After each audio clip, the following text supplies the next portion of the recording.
नाम बिना बात बना नहीं, नाम से मोक्ष होगा। क्रियाएं अलग चीज़ हैं। जैसे क्रियाएं कौन सी हैं? जैसे हम पांचों यज्ञ आपसे करवाते हैं, 5 यज्ञ। एक यज्ञ है धर्म की, दूसरी यज्ञ है ध्यान, और तीसरी यज्ञ हवन की, चौथी यज्ञ प्रणाम, और 5वीं यज्ञ है ज्ञान की, तत्व ज्ञान की।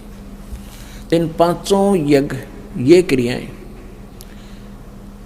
एक यज्ञ है धर्म की, जैसे आप जी दान करते हैं पैसे, उनसे सेट बनाए जाते हैं, मैट लाए जाते हैं, रजाई आपके लिए बनवाई जाती हैं, पंखे लगाए जाते हैं, बिजली की लाइट की व्यवस्था की जाती है, भोजन भंडारे का व्यवस्था की जाती है। ये धर्म यज्ञ है। और एक यज्ञ है धर्म की, दूसरी यज्ञ है ध्यान। आप जी को तत्व ज्ञान सुनाया जाता है। जितनी देर आप आश्रम में रहते हो आपका मेडिटेशन होता रहता है। हमारा सहज समाधि है, मालिक की याद बनी रहना, वो उसका ध्यान कहलाता है। और आप सत्संग में आने के लिए अपने कार्य की व्यवस्था 3-4 दिन हफ्ता पहले करना शुरू कर देते हो, वो भी आपका मेडिटेशन होता है। भगवान के लिए ही आप चिंतित होते हैं। और तीसरी यज्ञ हवन की, जैसे यहाँ पर देसी घी यानी गाय और भैंस के घी से ज्योति जलाई जाती है। यहाँ पर लगभग आज वर्तमान में 3 क्विंटल घी का हवन होगा 3 दिन में। और वो विधि कितनी सिंपल है, परमेश्वर ने बताई है। एक रुई की जोत बना लो, घी डाल दो, उसमें घी डालते रहो, ना कोई प्रदूषण बढ़े। जैसे हवन करते थे वो व्यक्ति पहले, ये ऋषि नकली साधनाएं करने वाले, 10 किलो घी अगर कहीं सवा करना होता, हवन करना होता, तो कम से कम 2 किलो लाकड़ी गेल सवा करें थे, उसका कार्बन डाइऑक्साइड साथ बने था। अब परमात्मा ने एक 100 ग्राम भी रुई ना लगती हमारी, और इसमें 3 क्विंटल हवन हो जाता है देसी घी का। तीसरी यज्ञ हवन की, चौथी यज्ञ प्रणाम, और 5वीं यज्ञ है ज्ञान की। तो ये जो ज्ञान है, जो ये यज्ञ हैं, जैसे कई व्यक्ति क्या करते हैं कि हवन करते हैं, कहीं पर भी चाहे उनको कोई खुशी होती है या कोई दुर्घटना या गम होती है, कोई दुख होता है, मृत्यु या जन्म होता है, या अन्य कोई सुख होता है, खुशी होती है, वो केवल हवन करते हैं। 10-20 व्यक्तियां बुला लेंगे और स्वाहा स्वाहा करके आध घंटा और जाते रहे। अब उस हवन से, यानी एक यज्ञ है, यज्ञ को समझो आप ग्लूकोज है, हमारे जन्म और मृत्यु का दीर्घ रोग है। और ये ग्लूकोज है, जैसे कोई दीर्घ रोगी डॉक्टर के पास जाता है तो डॉक्टर उसके ग्लूकोज चढ़ाता है, और ग्लूकोज के साथ साथ फिर रोग काटने की रोग नाशक औषधि अन्य होती है। कोई टेबलेट है, इंजेक्शन है, वो अलग से लगाए जाते हैं। पुण्यात्माओं, यदि कोई ग्लूकोज ही चढ़ाता रहे, रोग नाशक टेबलेट दे नहीं, तो वो डॉक्टर ठीक नहीं। ग्लूकोज से कोई लाभ नहीं होगा यदि रोग नाशक औषधि नहीं मिली। तो इसी तरह समझिए कि ये चारों जो 5 यज्ञ हैं, ये तो ग्लूकोज है, और नाम जो है ये रोग नाशक औषधि है। तो यहाँ यही बताया है, दिल खोज भैया निज नाम जपो, सत कबीर पूर्ण ब्रह्म खुलासा है। कहते कति खोल कर बता देता हूँ कि वो सत्य माने अविनाशी, अविनाशी कबीर जो है ये पूर्ण ब्रह्म है। ये समझो मेरा खुलासा, यानी कति सार्वजनिक कर देता हूँ कि ये है वो परमात्मा। और निज नाम जपो, अब निज नाम जपे बिना बात बढ़े नहीं। अच्छा, दूसरे शब्दों में आपको ये समझाना चाहते हैं कि जैसे हमने खेत बीजना है, खेत में फसल बीजनी है, तो उसमें क्या करते हैं, जैसे एक सिंचाई कर दी और बीज बोया नहीं, नाम को समझो बीज है, और यज्ञ समझो सिंचाई है, खाद और पानी समझो जल समझो।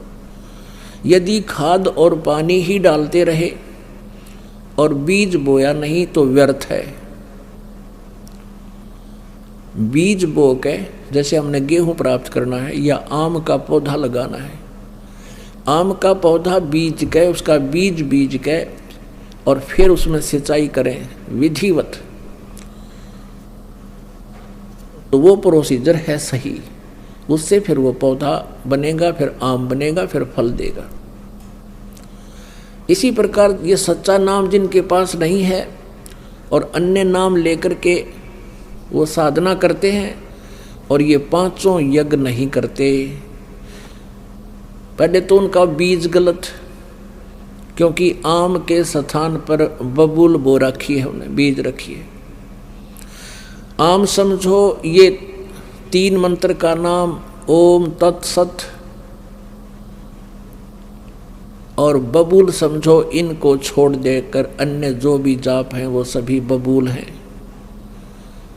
और जैसे कोई सिद्धियां प्राप्त करने के लिए जो साधनाएं कठिन तप करते हैं वो समझो भांग बोरे हैं, वह भांग बीज रहे हैं, आम नहीं, गेहूं नहीं बीज रखा उन्होंने। यानी सत साधना, सतनाम, सच्चा नाम नहीं है, सही मंत्र नहीं है, वो साधना करते हैं तो वो व्यर्थ है।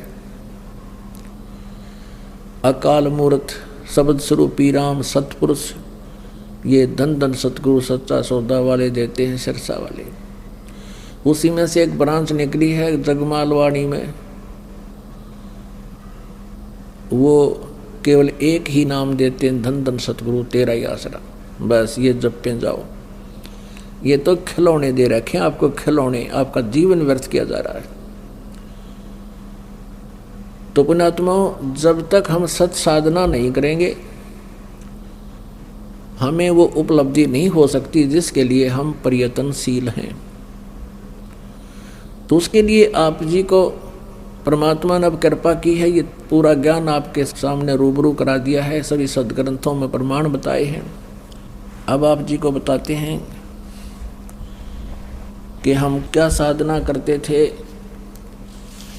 और परमात्मा ने उस भक्ति को मना किया हुआ है।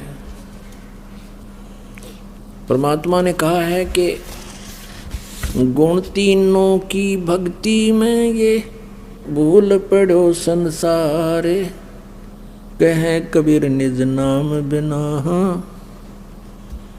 कैसे उतरो पार। कबीर इस संसार को समझाऊं कै बार, ये पूछ पकड़ के बेड़ की ही उतरा चावे पार।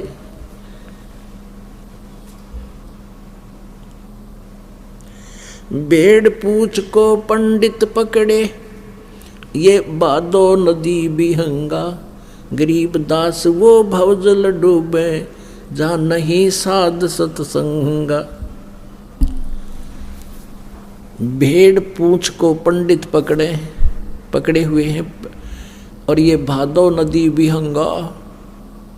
गरीब दास वह भवजल डूबे, जिनको नहीं मिला साध सत्संगा, यानी जिनको परम संत नहीं मिले, वो ऐसी साधना कर रहे हैं जैसे कबीर परमेश्वर जी कह रहे हैं कि कबीर इस संसार को समझाऊं कै बार, ये पूछ पकड़ के बेड़ की रुद्रा जाओ पार।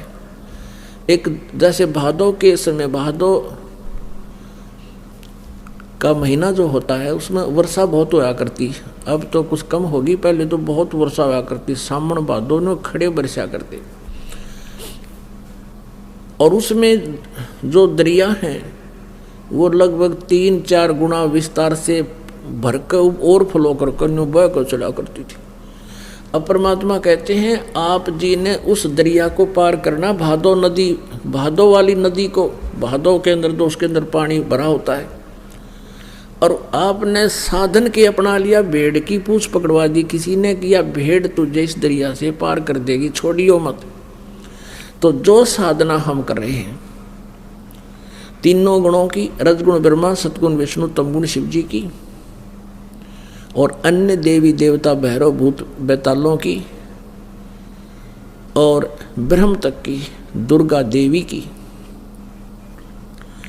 ये साधना हम ऐसी कर रहे हैं, भेड़ की पूंछ पकड़े बैठे हैं और ये भव सागर में पार करेंगी, जन्म मरण से छुटकारा दिलावेंगे और ये हमें सुख देंगे। ये तो डबोएंगे तुमने, इनकी पूजाएं से तो तुम डूबोगे। हम डूबे ही पड़े हैं, 84 लाख योनियों में चले जाओगे, डूब गए। पुण्यात्मा, आज से 600 वर्ष पहले परमात्मा ने कहा था, गुण तीनों की भक्ति में ये भूल पड़ो संसार, कहें कबीर निज नाम बिना कैसे उतरो पार। दुख द्वंद उपाद में जीव बंधे, समर्थ की नहीं उपासा है। अब इस परमात्मा की समरवाणी को सिद्ध करने के लिए कि कबीर इस संसार ने समझाऊं के बार, ये पूछ पकड़ के भेड़ की उतरा जाम पार, और समर्थ की उपासना करते नहीं। अब तीनों गुणों रजगुण ब्रह्मा, सतगुण विष्णु, तमगुण शिव जी की भक्ति में पूरा संसार भूला पड़ा है। इनसे मोक्ष नहीं हो सकता, ये तुम्हारे किसी भी कष्ट का निवारण नहीं कर सकते। आपके जैसे कर्म हैं वैसे ही आपको ये देंगे, इसमें कोई परिवर्तन नहीं कर सकते। अगर आप ये वीडियो YouTube पर देख रहे हैं तो हमारे चैनल को सब्सक्राइब करें और बेल आइकन को दबाना ना भूलें। अगर आप Facebook पर ये वीडियो देख रहे हैं तो हमारे पेज को लाइक करें।